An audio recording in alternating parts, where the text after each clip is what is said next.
welcome back. I want to quickly talk about another vulnerability or a bug, which is called HTML injection. And it is quite similar to the cross-site scripting attack. Just as its name says, in this type of the attack, we're not injecting JavaScript code, but instead we're injecting HTML code.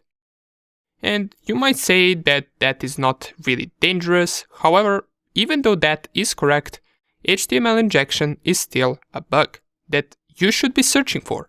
Why? Well, if there is an HTML injection in some big company, what an attacker could do is they could change the entire page look. They could add whatever they want to that page. They could post different pictures. They could completely change that web page to their own liking just by injecting HTML code. And that would be pretty bad for that company because someone else would have a complete control of how that page would look like. So how can we test for that? How can we find HTML injection? Well, you can just go and navigate to the XSS reflected and XSS stored that we covered in previous videos, and we can test for HTML injections here.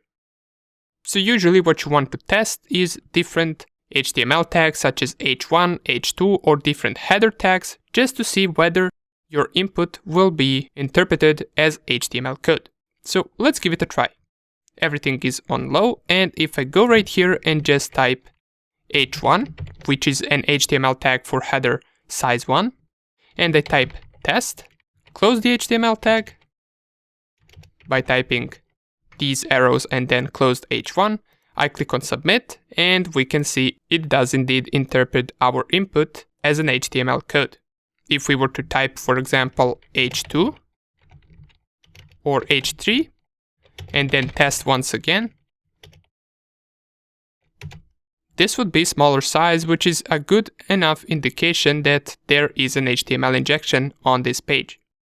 Now, there is no point of us changing this to medium or high because this specific input is used for JavaScript attacks, so only JavaScript syntax will be filtered, therefore HTML injection will be the same on medium level security as well. As I mentioned, this is also a bug and it should be reported because for now we only typed in a small HTML code which changes our input to size 1 header and size 3 header. But what we could also do, for example, on a stored page, and let me just reset the database real quick from the previous video where we covered the XSS stored. And if you were to type an HTML injection right here, let's say the name will be test, and here we type this code. Let me first write it inside of a terminal and then we're going to copy it to this page just so you can see everything better. So open brackets and then meta HTTP equiv equals open double quotes refresh close double quotes content equals 0 dot and comma and then space URL equals http / google.com. And then close double quotes and close the tag by typing / and close right arrow. If we were to inject this code, well, let's just see what would happen. Let's copy this code right here, go to our page and type it here. I click on sign guestbook and do you see what is happening? It is constantly trying to go to a different page and it is constantly refreshing that page. It pretty much made the page completely unusable because we cannot even go up here and type something in. So what we must do is we must change to a different directory such as file inclusion and go and clear our database or reset the database because we will not be able to visit the stored since it will automatically start refreshing the page and trying to visit google.com. However, if we were to type same right here in the reflected and we were to change, for example, from google.com to facebook.com and click on submit, well, pretty much the same thing would happen, but for some reason it doesn't want to visit facebook.com. And we're going to take a look at why that is. Let us see whether we specified something incorrectly. So URL equals HTTP.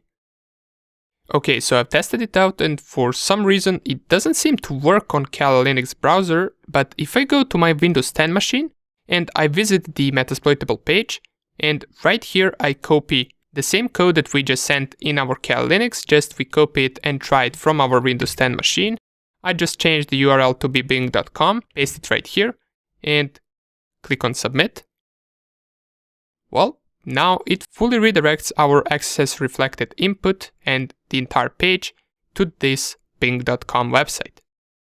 Let's give it a try what happens if we do that on the stored. So I type test as name and I type this command right here as a message, and it appears that there is a limitation of characters right here. So what we can do is we can inspect the element, navigate to the body, then let's go and find the message input. So under the form, we go table, body, and message input.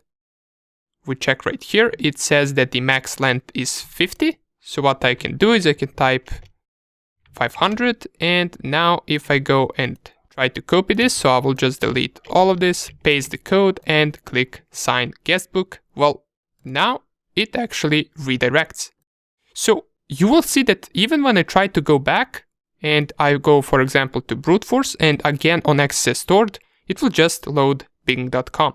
So with the help of code injection, we can even redirect pages to different websites. And this is usually what attackers do. So if they find a stored code injection vulnerability, what they will do is they will just inject a redirection link to a different website, possibly a malicious website, or a website where they advertise something or something similar. And every time someone visits a page, for example, they want to go and access stored on our Metasploitable page, well, they just load bing.com. And that is the power of HTML injection vulnerability. So now that we covered this, in the next video, we're going to go on to another big vulnerability, which is called SQL injection. See you there.